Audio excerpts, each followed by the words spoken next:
Bismillahirrahmanirrahim. Assalamualaikum warahmatullahi wabarakatuh. Waalaikumsalam warahmatullahi wabarakatuh. Alhamdulillahi rabbil alamin. Wa bihi nasta'inu ala umurid dunya waddin. Wa la hawla wa la quwwata illa billahil aliyyil azim. Ashhadu an la ilaha illallah wa ashhadu anna Muhammadan abduhu wa rasuluh. Amma ba'du. Para ustaz yang dimuliakan Allah, para habaib yang dirahmati Allah, dan para hadirin sekalian, orang tua, wali santri yang dirahmati Allah Subhanahu wa ta'ala. Pagi ini adalah pagi yang sangat mulia sekali di hadapan Allah Subhanahu wa ta'ala, karena kita telah dipilih sebagai mujahidnya Allah dalam thalabul ilmi.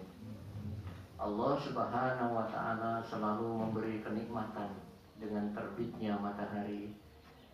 Artinya kita ada kehidupan yang lebih baik dari hari sebelumnya. A'udzu billahi minasyaitonir rajim. Bismillahirrahmanirrahim. Alif lam mim. Dzalikal kitabu la raiba fihi hudan lil muttaqin. Dan sesungguhnya di dalam kitab ini tidak ada keraguan bagi orang-orang yang bertakwa. Alladzina yu'minuna bil ghaib, dan bagi orang yang percaya kepada hari gaib. Pahala adalah gaib, dosa adalah gaib, surga adalah gaib, dan neraka pun adalah gaib. Tapi kita wajib percaya kepadanya. Saking percayanya kita sampai lupa bahwa dalam surat Al-Hajj 21 ini, Bismillahirrahmanirrahim, laqad kana lakum fi rasulillahi uswatun hasanah. Dan kita bahkan juga lupa terhadap surat Al-Mumtahanah ayat keempat, qad kanat lakum uswatun hasanah fi Ibrahim. Ini sampai kita lupa dengan hubungannya pada hari raya sembelihan Idul Kurban yang betul-betul paling dicintai Allah Subhanahu wa ta'ala.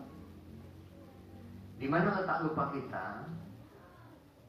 Kita tiap hari bersolawat saat kita sholat, rakaat pertama dan rakaat terakhir.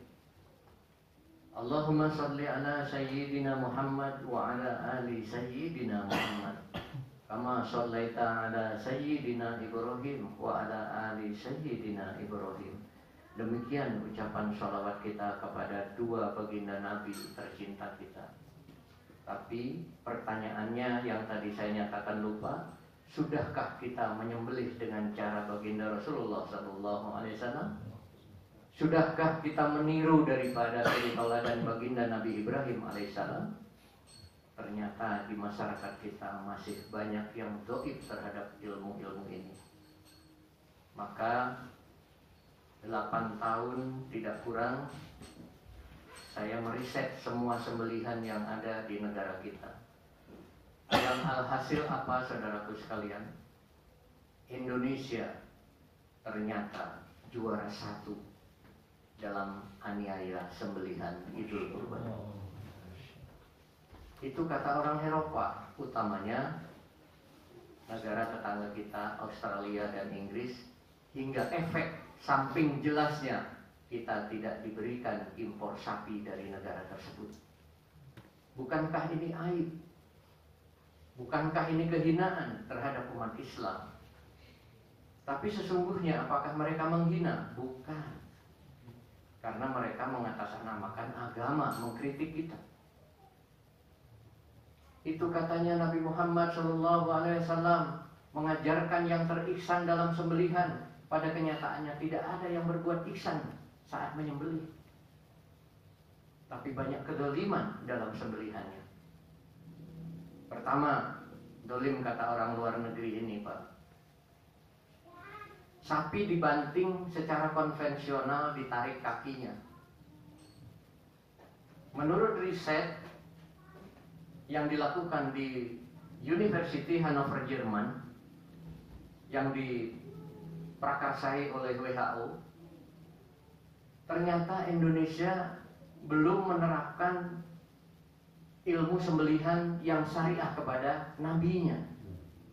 Maka akhirnya Indonesia dinyatakan tidak layak dikirim sapi impor dari negara-negara pengimpor sapi. Ini karena apa? Kita lupa bahwa baginda Rasulullah SAW memberikan contoh suri toladan terbaik dalam sembelihan. Begitu juga Nabi Ibrahim, berikut pengikutnya dalam ayat itu. Tapi kita belum sampai ke sana. Karena apa? Kurangnya keilmuan pengkajian terhadap amalan-amalan. Tapi yang kita kaji selama ini adalah hadis-hadis. Apakah salah? Tidak. Tidak salah sama sekali. Betul mengkaji hadis, betul mengkaji ayat-ayat Al-Quranul Karim, betul mengkaji tafsir Al-Quran. Tapi di saat kita diminta amal, maka harus bisa memberi contoh amalan.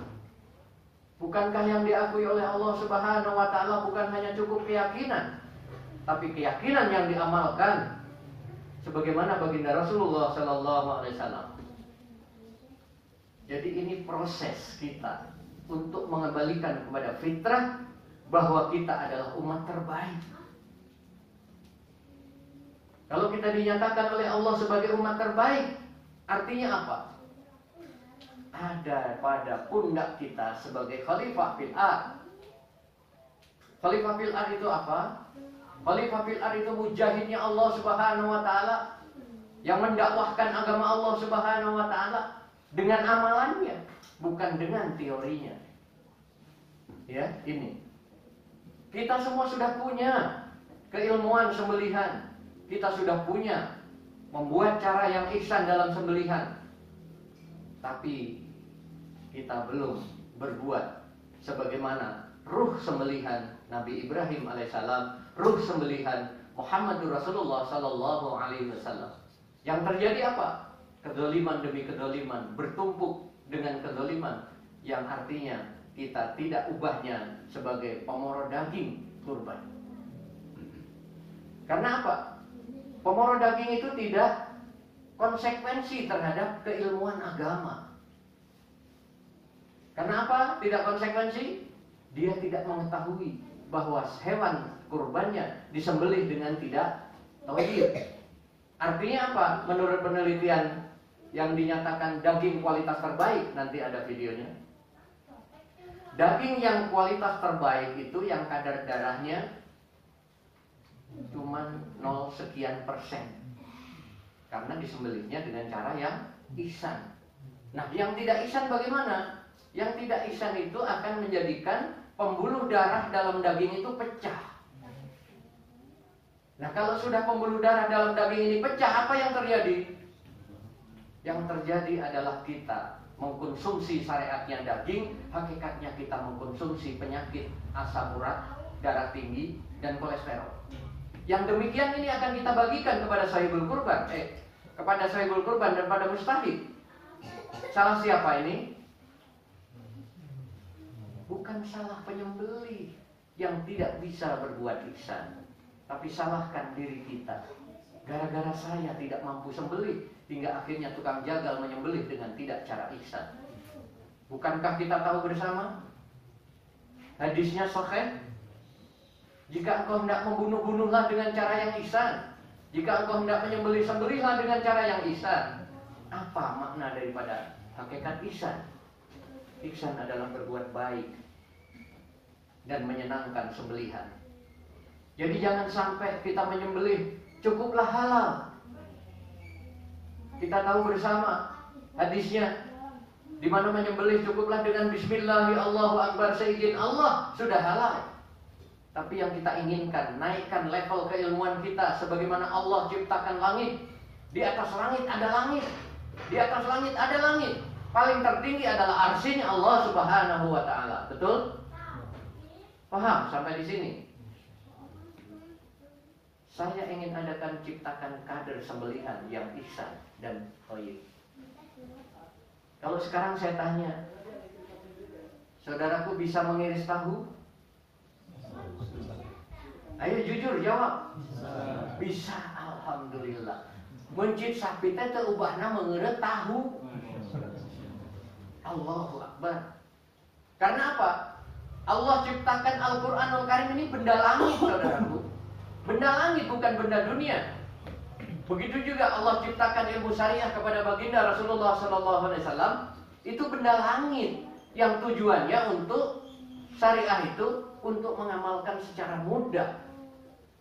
Kalau kita sekarang sembelih masih terasa susah, ada yang keliru dalam iman kita, dalam amalan kita. Nanti kita tunjukkan seperti apa nyembelih seperti tahu itu. Ya. Tidak kalah 3 unsur, tidak kurang dari 3 unsur. Pertanyaan ilmunya adalah yang syariah kepada baginda Rasul. Sama. Di atas langit ada langit. Kata ustadz ini ilmunya begini, ada lagi ustadz yang ini ilmunya begini. Semua betul. Tapi ketahuilah, ilmu yang tertinggi di dunia ini adalah ilmu syariah baginda Rasulullah sallallahu alaihi wasallam. Tidak ada ilmu yang lebih tinggi itu dengan jaminan surga. Itu saudara. Kita selama ini lupa bahwa uswatun hasanah kita kepada Rasulullah sallallahu alaihi wasallam. Tapi karena gaib tadi, ilmu ini gaib, maka kita susah mengambilnya. Banyak para ustadz sampaikan tentang adab-adab sembelihan. Banyak ustadz sampaikan tentang adab-adab bagaimana berbuat ihsan. Tapi apakah saudaraku para ustadz bisa mempraktekkan? Jangan sampai terjadi seperti di daerah Kidulan, daerah Bojong Soang. Ada seorang penyembelih tukang jagal, keliru menyembelihnya, ditegur sama ustadz DKM-nya. Setelah ditegur, apa yang terjadi? Pesona dipasikeun, Pak. Mangga ustadz pencit ku didinya. Ngeleper ustadz ke dia samunci. Ngalih. Jangan sampai kita dipanggil ustadz, dipanggil orang yang alim, dipanggil orang yang beragama sebagai tolak ukur agama Islam ada di diri kita. Karena kita khalifah fi'ah, lantas kita tidak bisa sembelih. Sementara sembelih sudah seperti ngiris tahu. Artinya ada yang keliru, saudaraku. Pertama, ilmu sembelih yang benar, mengetahui fikihnya daripada urat-urat. Kedua, adalah alat yang bersyariah kepada baginda Rasulullah SAW. Ketiganya, cara yang ihsan, karena itu wajib. Ya, sebagaimana Allah Subhanahu Wa Taala ciptakan manusia pertama, Nabi Adam alaihissalam, di surganya Allah Subhanahu Wa Taala diciptakan.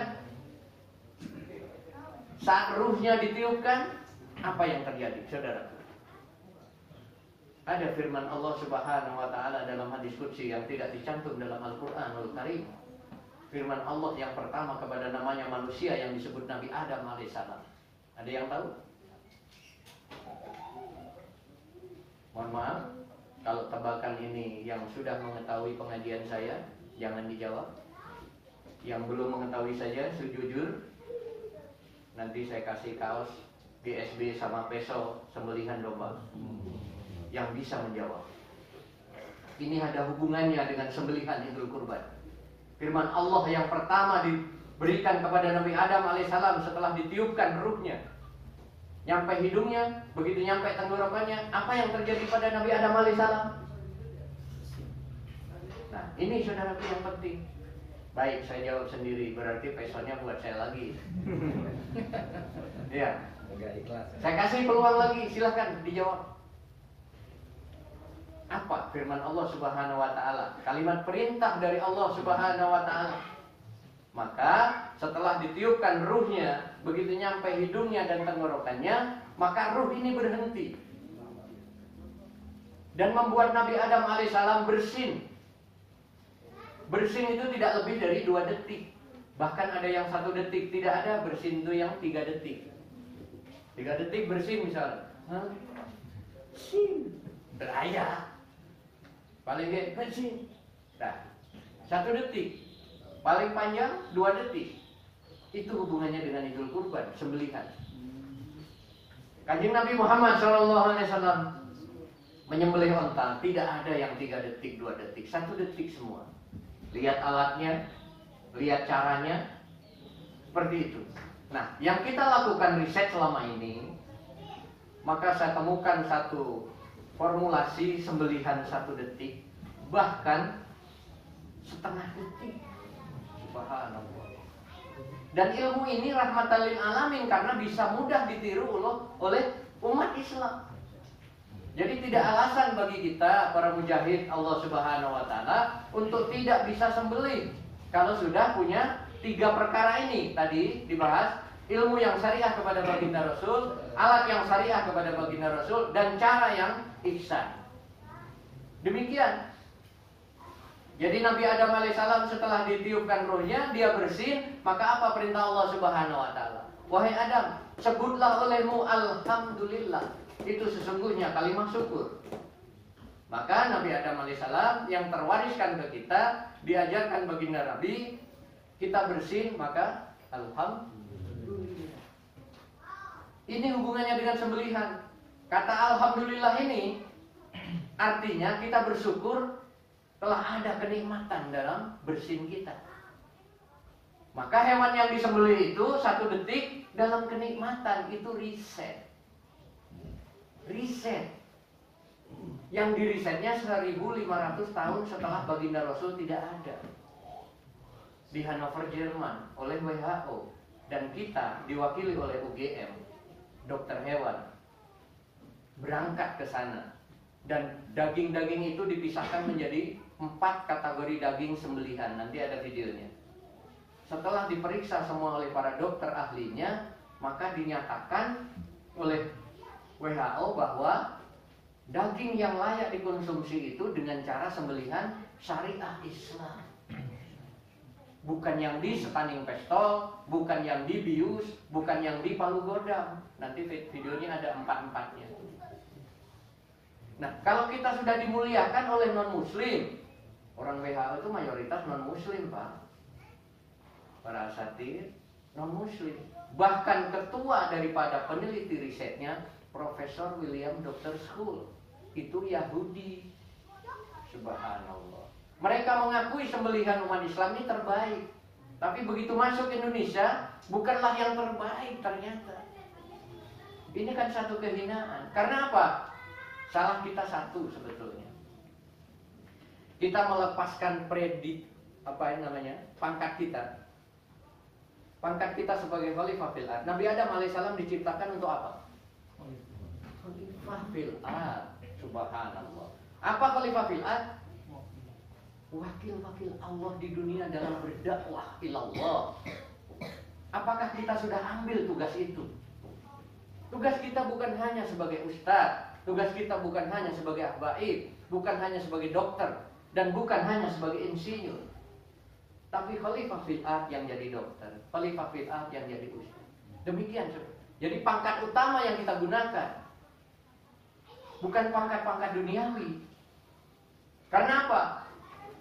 Setelah Nabi Adam alaihissalam berbuat satu kesalahan di surga, maka Allah firmankan kepada Nabi Adam, wahai Adam, jika engkau aku turunkan ke dunia dan engkau pandai membawa kalimat syukur, maka engkau akan kembali kepada surga dengan kalimat syukur itu. Subhanallah. Ternyata syafaat kalimat syukur alhamdulillah ini paling disuka Allah Subhanahu wa taala. Maka dalam hidup kita ujian seperti apapun bersyukur karena Allah yang menciptakan ujian. Jangan lari dari sifat khalifah fil ard. Diuji jangan lari dari sifat khalifah fil ard. Itu yang ada di diri kita supaya kita kembali ke surganya Allah dengan kalimat syukur. Apa hubungannya dengan sembelihan? Nah, kita merujuk lagi apa hubungannya dengan kalimat sembelihan. Kita sudah bisa mengumpulkan hewan kurban yang terbaik menurut kemampuan amwal kita, rizki kita. Tapi kita belum mampu menghadirkan sembelihan yang terbaik. Maka kita bersyukur dulu aja. Dengan adanya keilmuan sekarang, maka saya tanya, bisakah antum sembelih tahu? Kalau bisa, antum sudah bisa sembelih. Nanti kita paparkan videonya dengan 3 perkara tadi. Insya Allah demikian saudaraku. Sunnatul Rasul dan sunnatullah ini tidak bisa dipisahkan seperti hanya uang. Ada gambar sebelah kiri, ada gambar sebelah kanan. Kalau tidak ada gambar salah satunya, teu aya we pecina eta Pak Presiden teh. Teu laku artosna. Duitna teu pajang itu teh. Nah, kita pun demikian. Ada sunatullah yang pada diri kita, ada sunatul rasul yang ada pada diri kita. Teu aya eta salah sijina. Teu kaangkeun umat baginda Rasul. Itu maknanya. Nah, ini sekarang kita sudah ada sunatul rasul kita, ada.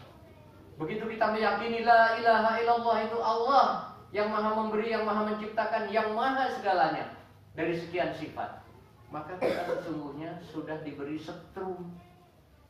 Kalau itu aliran listrik, dok ayeuna, logika kita pakai. Ini ada saklar listrik. Sadayana yakin ieu aya setrum. Beres teu? Beres aya setrum. Cobian teu kedah di-onkeun, hurung teu? Teu. Tah kurang teh tos aya rizki sunatul rasul. Karena apa? Sunatullahnya kita sudah kualifafilan. Hurungkeun eta sunnah teh. Hurungkeun, saklarkeun. Oh iya aya sunnahna, amalkeun.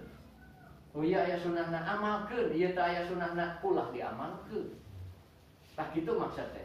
Diistilahkeun ku pribados teh aya setrum eta listrik. Jadi saklarna di-onkeun. Tah ayeuna ge kitu. Sebelihan aya 3 perkara, ilmuna kudu syariah. Onkeun eta ilmu teh. Ulah dikekewek we di dapur. Tah. Alat syariahna kudu syariah, alatna sembelih kudu syariah. Alat sembelih nu syariah mata awis. Ditaros balik ayeuna ku pribados. Ari surga awis milah. Nah, surga awis milah. Nikah awis milah. Biayana maksudna. Nah, motor awis milah. Sadayana eta alat jihad. Ayeuna diusik deui dionkeun ayatna. Mafhumna, tidak aku berikan harta dan kekayaan kepadamu kecuali untuk jihad di jalanku. Jihad teh ngangge alat. Jihad bersyariat mencari nafkah. Alat jihadna naon? Ngangge motor, ngojek. Nya, aya nu kitu. Jihad talabul ilmi ngangge motor, keluar bensin. Jihad ke Mekah, keluar sekian puluh juta. Jihad aya kenikmatan di dituna. Tak ayeuna jihad idul kurban. Teu make alat. Tak ieu tanda-tanda kita memilih-milih amalan. Ulah kafakeun eta amalan. Sadayana amalan. Namanya juga menghilangkan nyawa. Pami ditargib ku pribados. Antum bisa nyimpen nyawa yang dari Allah Subhanahu wa taala. Luar biasa. Tapi antum nyabut nyawa? Iya. Antum bisa membuat? Tidak bisa. Antum bisa menyimpan nyawa? Tidak bisa. Dapat nyabut nyawa dengan tidak cara Rasul. Bagaimana ini? Antum nyembelih ala kesekeng. Eta taklid kana bisa. Tah gitu. Ulah duwika terjadi hal-hal yang tidak menyenangkan terhadap hewan sembelihan. Karena ijma para ulama nanti ada pada dinyatakan itu harus berbuat ihsan. Ini yang kita tandaskan. Jadi kita kembalikan fitrah kita adalah umat terbaik baginda Rasulullah SAW dan umat terbaik dari seluruh alam adalah muslimin wal muslimat. Tidak ada yang lebih baik dari itu. Inna dina indallahil Islam. Baik, demikian saudara-saudaraku. Memindahkan daripada pemahaman kita berfitrah kepada Allah Subhanahu wa taala, kita beranugerah dari Allah Subhanahu wa taala, kita kembalikan level iman kita sebagaimana yang Allah inginkan. Insyaallah sebelum sembelihan terjadi kita harus tahu adab-adabnya. Baik, kita bahas tentang adab-adab dulu. Ini adab-adab ini hanya sebagian saja, sebagian pokoknya saja. Yang lainnya nanti bisa dikaji bersama di lain waktu, karena kita start jam 8, pada kenyataannya antum masih santai jam 9. Ya ini satu teguran dari Allah tentang waktu. Ya, wal demi waktu Allah bersumpah kalian rugi. Rugi mana seperti ini harusnya banyak terima ilmu dari sembelihan. Rugi 1 jam kita, rugilah. Ya, saya hanya mengukurkan kewajiban saya bahwa telah ada ilmu sembelihan setengah detik. Masalah antum mau belajar atau tidak, hak hidayah antum semua. Masalah antum hendak mengerjakan atau tidak mengerjakan, ini tergantung hidayah masing-masing dari Allah Subhanahu wa Ta'ala. Saya hantarkan sekarang adab-adabnya, dan nanti contoh sembelihan yang benar serta contoh sembelihan yang salah, dan kita praktekkan bagaimana merobohkan sapi dengan ihsan dan bagaimana meletakkan posisi leher sapi dengan baik, dan supaya terjadi sembelihan yang terbaik. Insya Allah. Ya, insya Allah kita lanjut kepada adab-adab. Adab-adab penyembelihan. Yang pertama, hendaknya yang menyembelih adalah sahibul kurban sendiri.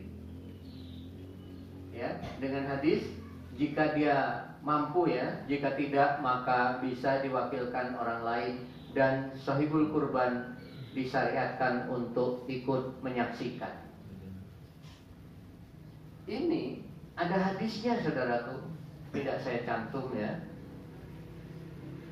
Baginda Rasulullah SAW memanggil istrinya tercinta, yaitu Siti Aisyah radhiyallahu anha. Wahai istriku, lihatlah sembelihan dombamu, dan sesungguhnya menetesnya darah itu adalah berguguran dosa-dosamu. Hadisnya begitu, yang nyembelihnya baginda Rasul. Ya, sahibul kurban. Yang ketelaah sahih hadisnya menyembelih 2, 1 untuk keluarga baginda Rasul, kedua untuk umat baginda Rasul. Baik, lanjutkan. Yang kedua, gunakan peso yang setajam mungkin, semakin tajam semakin baik untuk meringankan sembelihannya. Untuk meringankan sembelihannya. Ringan dari apa? Beban sakit. Ya.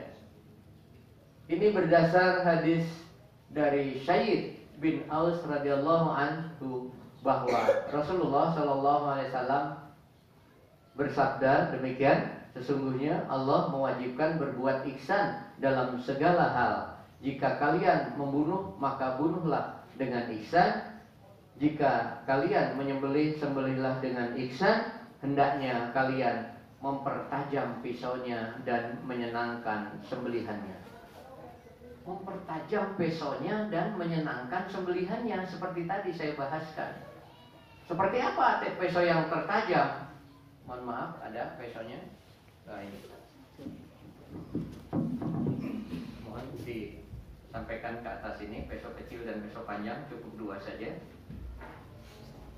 Yang panjang, ya, yang panjang lebih panjang lebih besar. Ini merupakan alat jihad kita.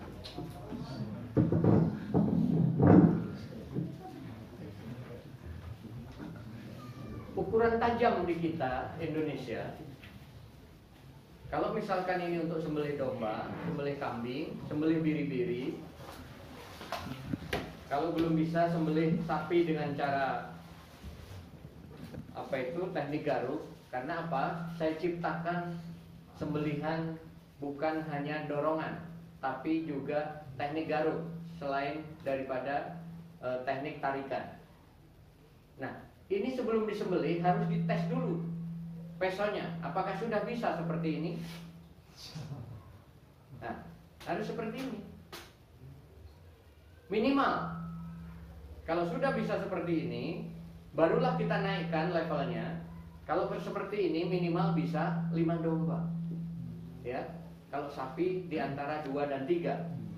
Tapi setelahnya kita tes, kita naikkan levelnya. Apakah bisa ke plastik? Kalau bisa ke plastik, ini berarti sudah bisa sampai 8 hingga 10 ekor domba. Ya, seperti ini. Bisakah ke plastik? Bisa. Ini yang dimaksud hadis ini, saudaraku. Ini yang dimaksud hadis ini. Menyenangkan sembelihannya, apalagi di sini tersebut hadis riwayat Muslim. Sahih, tidak diragukan oleh semua para ustaz pentasi daripada hadis. perawi daripada hadisnya, sanadnya. Saya rasa untuk hal itu tidak perlu diragukan karena di sini tempatnya thalabul ilmi. Tapi sudahkah besok kita bisa seperti ini? Kalau sudah bisa seperti ini artinya sudah mampu 10 ekor domba, ya. Alat yang syariah. Kenapa saya sebut syariah? Syariahnya baginda Rasulullah Shallallahu Alaihi Wasallam saat menyembelih 100 ekor onta. Baginda Rasulullah Shallallahu Alaihi Wasallam menyembelih sebanyak 63 ekor onta. Dalam menyembelih 3 ekor onta, untuk 64-nya maka diserahkan ini kepada baginda Sayyidina Ali radhiyallahu an. Wahai anak mantuku dan sahabatku, radhiyallahu an saja. Artinya itu ke umat. Jadi dari baginda Rasul itu diwariskan goloknya untuk melanjutkan jihadnya. Maka Sayyidina Ali radhiyallahu an menyembelih onta yang ke 64 hingga habis 100.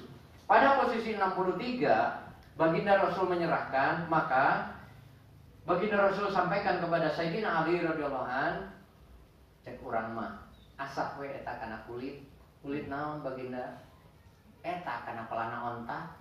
Ternyata pelana onta teh terbuat dari kulit onta ataupun kulit sapi, kulit lembu. Maka golok yang sudah bersyariah tidak boleh diasah dengan alat lain kecuali alat kulit, distruping pungkul. Ya. Masa nu soka barbershop? Eta nu soka barbershop teh kitu. Pakai kulit dikerokeun. Tak gitu. Ulah gila kurang teh. Nah, eta make kulit. Teu aya nu kana barbershop kana kayu, kana batu teu aya bageut. Sadayana kana kulit. Nah, itu teh aya sunnahna gitu di pelana onta nya. Sanes barbershop teuing kadang ya. Baper juga nama gitu. Nah, ini untuk golok yang kecil, peso yang kecil. Begitu juga untuk golok yang besar. Ini yang saya ciptakan sebagai multi jihad alat ini. Khalifah fil ard itu harus punya minimal buat alat sembelihan. Seperti ini. Ini bisa buat jihad perang. Upami tos musim PKI. Ya. Da PKI teh musuh urang, musuh umat Islam, maka dilarang di Indonesia. Ya, ulah juga ayeuna. Engko cinta Pancasila rek dirobah. Kita PKI teh begitu teh. Tapi mudah-mudahan teh ayanya Ikhwanul Muslimnya. Amin. Gitu. Tah ieu ge kitu ditesna. Ditesna sami. Bisakah ini alat sepanjang ini? Bisa. Biasanya kalau sepanjang ini tidak bisa karena treatmentnya berbeda-beda. Ini keburu panasnya dingin, ternyata dengan panas yang berbeda-beda, tajamnya beda-beda. Tapi ini kita sempurnakan, ya sipuhannya. Bisa seperti ini, setipis ini, ya. Nah, apakah selanjutnya ini bisa ke plastik? Kalau panjang biasanya nggak bisa. Tapi ini kita coba, GSB yang ini kita coba. Bisa, Masya Allah. Dan kalau sudah seperti ini bisa di atas 15 ekor sapi. Kalau domba secapeknya. Secapeknya. Ya. Tak upami ia dianggo alat kisos PKI. TKE tangrupina. Sebab naon? Tulangna langkung rangu. Tulang manusia teh langkung rangu tibatan sapi. Gitu loh, ya. Nah, dengan alat seperti ini, alasan apa antum tidak bisa sembelih? Ngerti, Bapak. Ngerti, beta. Gitu. Matak ini Bapak pengajiannya jika nagih ke antum teh. Bisa ngiris tahu bisa. Kenapa nggak bisa sembelih? Apa hubungannya ngiris tahu, Pak Ustaz? Nah, pada kenyataannya sembelihan syariah itu seperti ngiris tahu. Teu aya tahu nu keras. Anu keras mah tulang. Urat daging teu aya nu teuas. Anu teuas teh naon? Sifat urang. Nu teuas alim nirukeun baginda Rasulna, tapi hoyong syafaatna Diaos sapaatna tiap sholat. Allahumma sholli ala sayyidina Muhammad wa ala ali sayyidina Muhammad kama shallaita ala sayyidina Ibrahim wa ala ali Ibrahim. Diaos keras tapi ngamalkeun teu. Sok ayeuna ditaros ku Bapak. Sadayana eta pemain Persib sareng cadangan ngaku pemain Persib. Anu ditunjuk sebagai striker itu bisa ngegolkeun. Dipecat teu? Eta juga nu kole-kole teh. Dipecat, bukanna teu tiasa ngegolkeun. Ta urang ngaku wungkul umat Kanjeng Nabi, teu bisa mencit. Untung teu dipecat ku Kanjeng Nabi.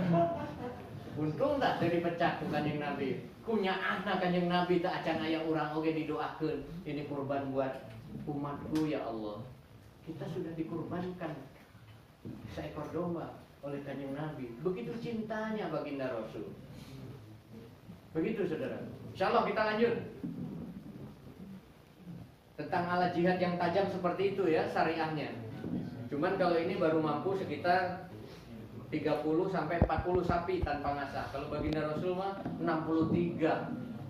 Jadi mendekati syariahnya. Ini harus kita kaji alat-alat seperti ini. Gitu. Jangan sampai kita terkaji oleh hawa nafsu kita. Hawa nafsu kita yang kita kaji. Kenapa harus begini? Oh nggak bisa, ini nggak ada sunnahnya. Turun, jangan diamalkan. Ini ada sunnahnya. Engal, luat engal diamalkan. Sebab ayat sunnahnya. Itu kalau mau menyambut syafaat baginda Rasulullah SAW. Lanjut yang ketiga. Tidak mengasah pisau di hadapan hewan kurban yang akan disembelih. Nah ini hadisnya Rasulullah SAW memerintahkan untuk mengasah pisau tanpa memperlihatkan kepada hewan kurban. Hadis riwayat Ahmad Ibnu Majah. Dari mana baginda Rasul menganjurkan hal ini untuk tidak boleh? Diketahui dari malaikat Jibril alaihissalam karena saat terjadi penyembelihan Nabi Ismail alaihissalam, baginda Nabi Ibrahim alaihissalam diminta 3 perkara oleh baginda Ismail alaihissalam. Apa yang pertama? Saat hendak siap disembelih. Yang pertama adalah, wahai Abah, ayahanda tercinta, tolong diasah dulu sebelum disembelihkan ke saya, meskipun saya sudah siap oleh Abah. Kirang langkungna demikian.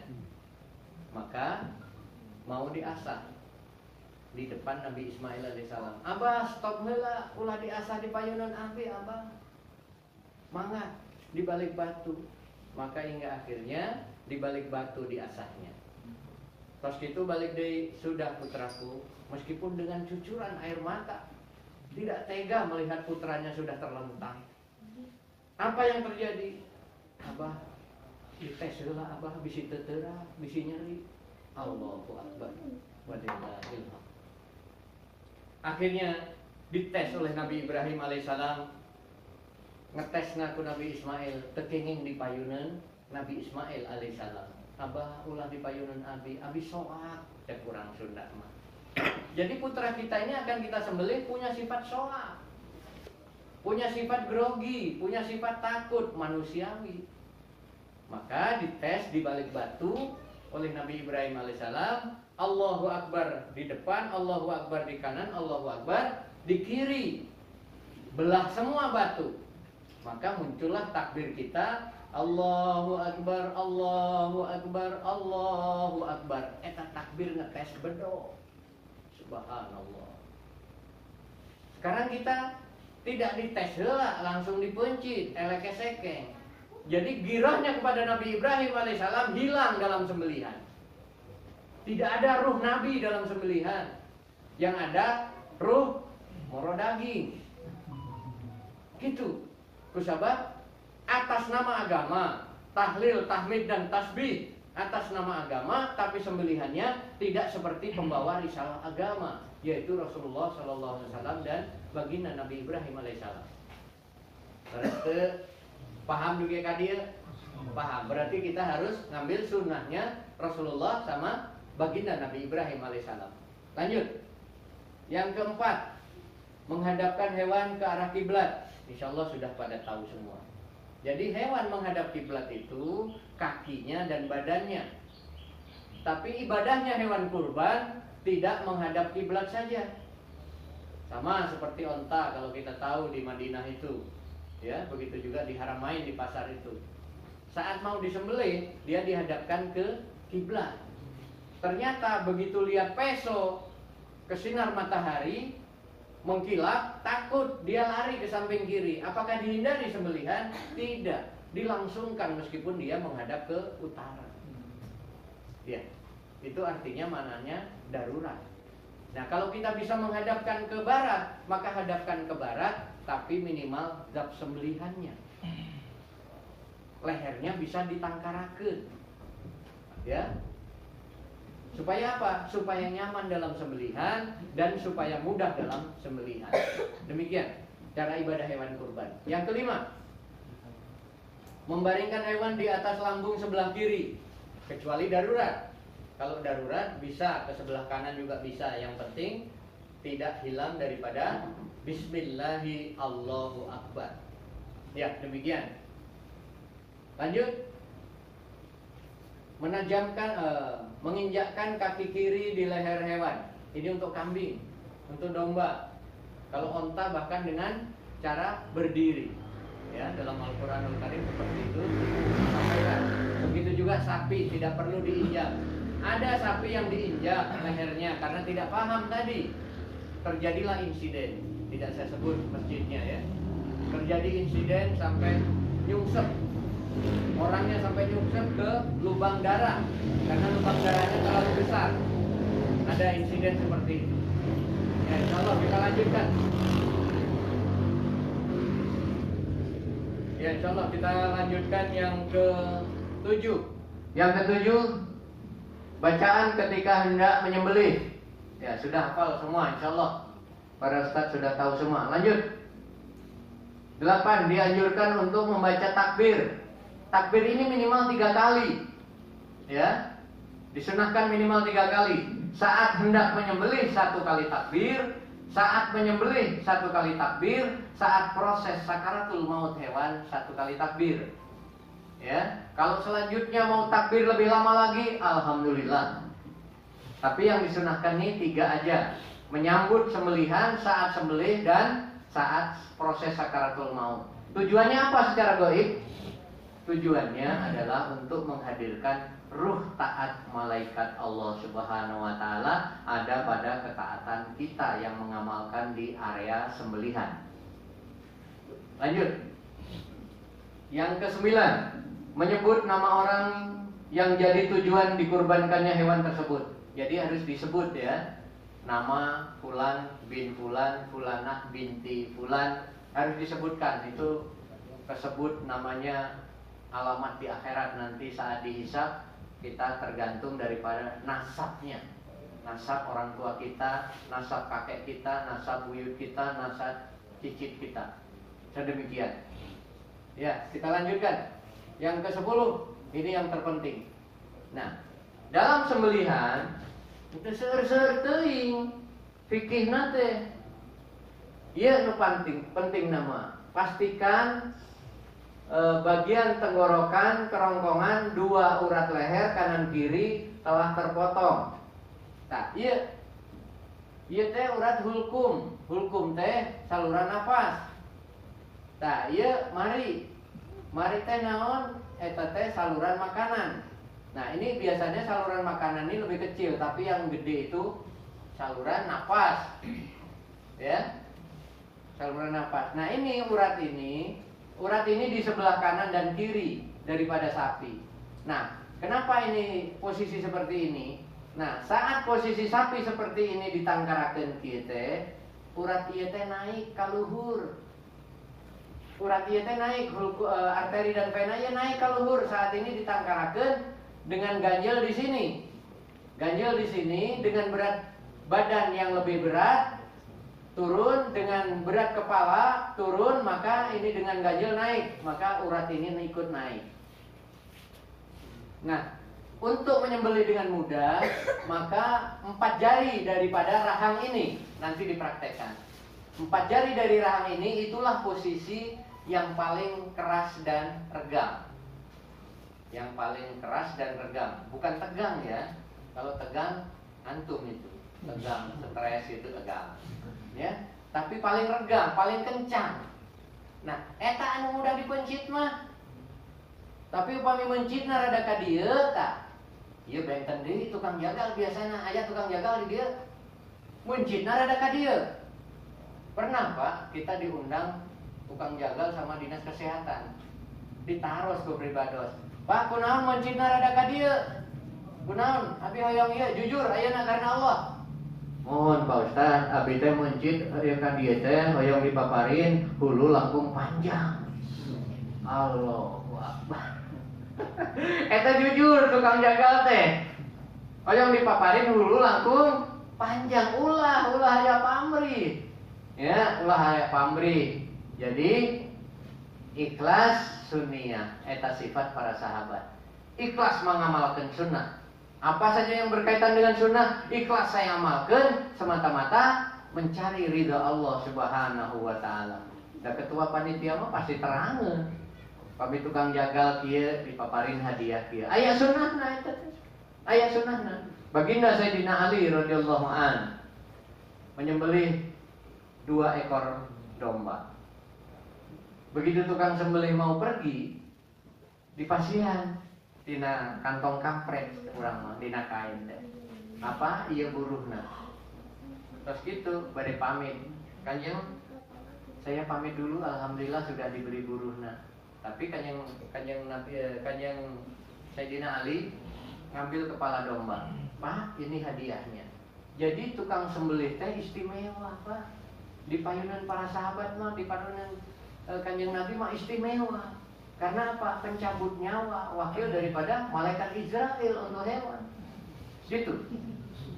Yang dipasihan ongkosnya, nanti pajihan puluna. Aya dina kitab naon eta hayang milari? Mangga. Dilari dina kitab Fadhail Amal, dina kisah para sahabat. Aya deui dina kitab Hayatus Sahabat jilid kalima. Aya eta. Hingga akhirnya kepala itu dihadiahkan dan dihadiahkan kembali kepada orang yang lain. Hadiahkan kembali keliling kampung jadi milik bersama orang lain. Ternyata betul kata Nabi Isa alaihissalam dalam kitab Perjanjian Lama bahwa nanti umat baginda Muhammad SAW itu masuk surga tanpa modal. Subhanallah. Ternyata kejadian. Diberikannya kepala domba ini oleh si penerima, diberikan lagi kepada yang lain. Oleh yang lain karena merasa cukup, diberikan lagi kepada yang lain. Tanpa modal, hanya memberikan sudah dapat fadilah daripada surganya. Allahu Akbar. Ulah ayeuna urang tetos korban ieu. Hulu dicacak, buntut dicacak, tulang dicacak, bus kabeh ka kulkas. Teu katua. Nah gitu. Hadiah-hadiahkeun supaya dapat syafaat baginda Rasul dengan riwayat-riwayat yang sahih. Insyaallah kita lanjutkan ini pemaparan ini. Terputusnya tenggorokan dan kerongkongan dan 2 urat leher di ini adalah keadaan yang terbaik. Jika terputus 4 hal ini, maka sembelihannya halal menurut semua ulama. Ijma para ulama 5 mazhab bahwa ini yang terbaik putus semuanya. Meskipun menurut Imam Syafi'i boleh terputus 2 hulkum dan mari serta 1 urat arteri ataupun salah satunya vena. Tapi menurut ijma para ulama semuanya menyatakan terputus 4 ini lebih baik dan thayyib. Karena apa? Darahnya semua keluar. Teu aya darah anu pecah dina pembuluh dagingna. Eta mata eta thayyib layak dikonsumsi. Eta riset nu tadi. Nya. Terus ayeuna terputusnya tenggorokan, kerongkongan dan salah satu urat leher, sembelihannya benar dan halal dan boleh dimakan meskipun keadaan ini derajatnya di bawah kondisi yang pertama ini. Ya. Kenapa kita mengejar yang pertama? Karena Allah ciptakan langit di atas langit. Kalau kita mampu mengerjakan yang lebih baik, maka kita kerjakan yang lebih baik. Nah, ini saudaraku. Jadi itibanya kita kepada ayat Al-Quranul Karim, di mana Allah pilih level iman yang lebih baik. Ya, demikian. Lanjut yang ke-11. Sebagian ulama menganjurkan agar membiarkan kaki kanan bergerak sehingga hewan lebih cepat meregang nyawa. Imam An-Nawawi mengatakan dianjurkan untuk membaringkan sapi dan kambing ke arah kiri. Demikian keterangan dari Al-Baghdadi dan ulama mazhab Syafi'i. Mereka mengatakan kaki kanannya dibiarkan. Ini dalam kitab Al-Majmu' Syarif, ya, Muhadzab, kitab kesekian halaman kesekian. Nah, maka sembelihan yang saya lakukan, semua hewan sapi tidak ada yang diikat kakinya. Ternyata ijma' para ulama itu ada sanadnya.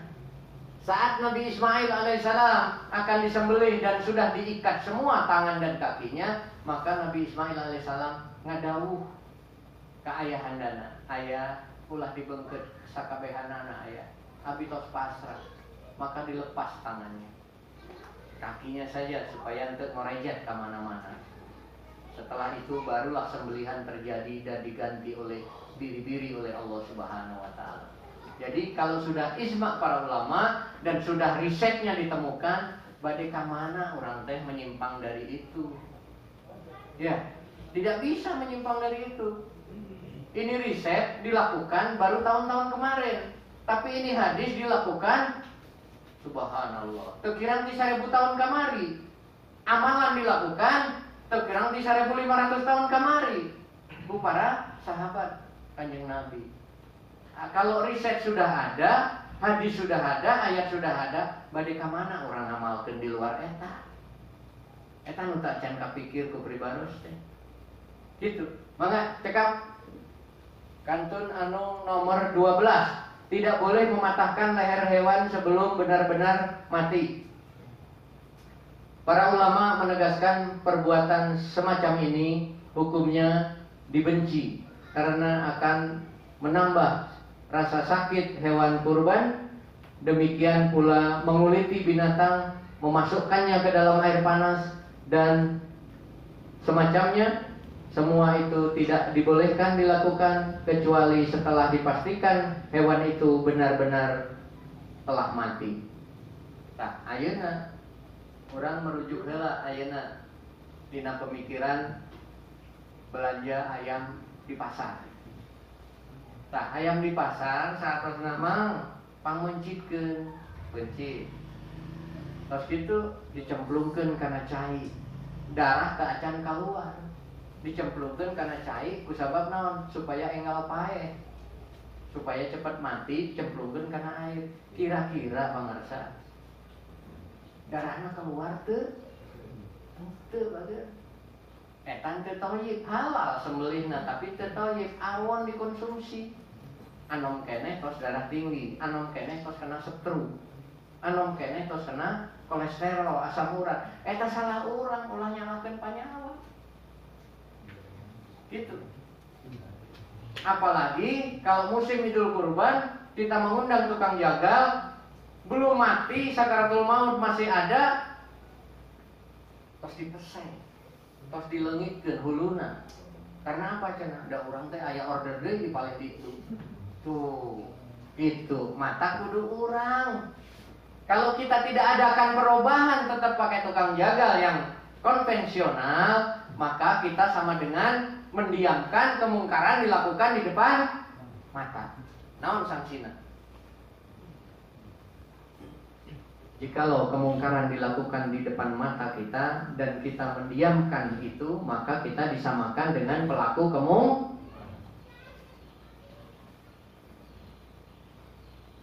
Balik deui urang teh kedah meyakini alladzina yu'minuna bil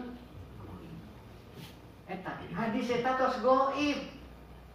Tos gaib kusabab urang teu wantun ngamalkeun. Aya kemungkaran cicing bae. Aya kesalahan batur cicing baik. Oh iya, saya pakai yang itu aja kan ada 3 tuh. Ada 3. Lakukan amar ma'ruf dengan tanganmu, dengan kekuasaanmu. Lakukan amar ma'ruf dengan peringatanmu. Bila selemah-lemahnya iman, berdoa saja. Nah, kita kebanyakan ngambil yang 3. Ini padahal kita masih kuat, punya tenaga, punya iman, punya kemampuan, punya peringatan, tapi kita masih pakai cara yang 3. Terus siapa yang mengambil cara kedua ini, cara ke-1? Kalau bukan kita sebagai khalifah fil ardh. Tah eta kendalana. Jadi kemerosotan amalan baginda Rasul makin merosot, makin tak aya nu ngamalkeun. Itulah proses menjadi nanti Quran hanya tinggal mushafnya saja tanpa amalan, hadis hanya tinggal catatannya saja tanpa amalan karena kita berdiam diri. Nanti ada videonya. Sembelihan domba tidak mempan disembelih. Berak, kusabab naon domba nanti Banten. Domba na Ustaz Ilham eta mah di Banten. Tetera ku peso dikitu. Aya seorang ustaz yang lewat mendiamkan itu sembelihan terjadi seperti itu. Pas pisan eta Allah ciptakeun sembelih gagal, ada orang ustaz lewat menuju masjid. Mendiamkan itu sembelihan, pas pisan kana ayat eta. Mendiamkan kemungkaran dilakukan di depan mata. Disamikeun urang teh. Urang teu sieun ku karena apa? Neraka goib. Cunut aku rokok tak panangan. Panas tuh? Panas. Artinya miniatur neraka sudah ada di dunia. Miniatur surga pun sudah ada di dunia. Gitu. Kegaiban itu adalah semata peringatan supaya kita lebih yakin kepada Allah Subhanahu wa taala. Lanjut. Lanjutna ieu, hampura lahir batin bilih aya kirang, hadisna, ayatna kedah dihampura. Gitu. Sugan para ustad di dieu tiasa nambikeun, tiasa mengurangkeun kurang leuwihna, kurang silih mikanyaah. Ieu hadis tujuannya untuk mengingatkan kita kembali kepada fitrah kita, jadi fitrah rahmatan lil alamin, supaya ilmu kita ini numutkeun hadis bisa ditiru anak cucu kita. Apa yang lebih istimewa dari pengajian ini yang membuat saya semangat sampai berkeringat, bergembira? Ini pesantren Kutab. Ya, wali santri yang bisa mengirim putra-putrinya ke sini, rezeki terbesar yang pernah saya lihat. Karena apa? Di sini sistem pendidikan merujuk kepada pendidikan baginda Rasulullah Shallallahu Alaihi Wasallam. Nah, sekarang kita lengkapi daripada Idul Kurban ini. Jangan sampai tidak ada yang bisa sembelih, jangan sampai tidak ada yang bisa merobohkan sapi. Jangan kita tugasin orang yang pamer aurat, nyembelih pakai contoh, tidak berakdas. Allahu Akbar. Padahal sudah jelas hadisnya. Ditanyalah sahabat radhiyallahu an, Bilal radhiyallahu an, wahai Bilal, saudaraku, sahabatku, terompahmu ada di surga saat aku Isra Mi'raj. Tapi bagaimana mungkin terompahmu ada di surga sementara kamu masih di dunia? Amalan apa yang kau perbuat, wahai Bilal? Bilal hanya tersenyum, saudara. Radhiyallahu an ini hanya tersenyum. Tersenyumnya karena apa? Giginya bagus, kulitnya kurang bagus kata kita. Jadi begitu senyum tuh putih banget kayak sinar matahari. Itu yang dicinta baginda Rasul.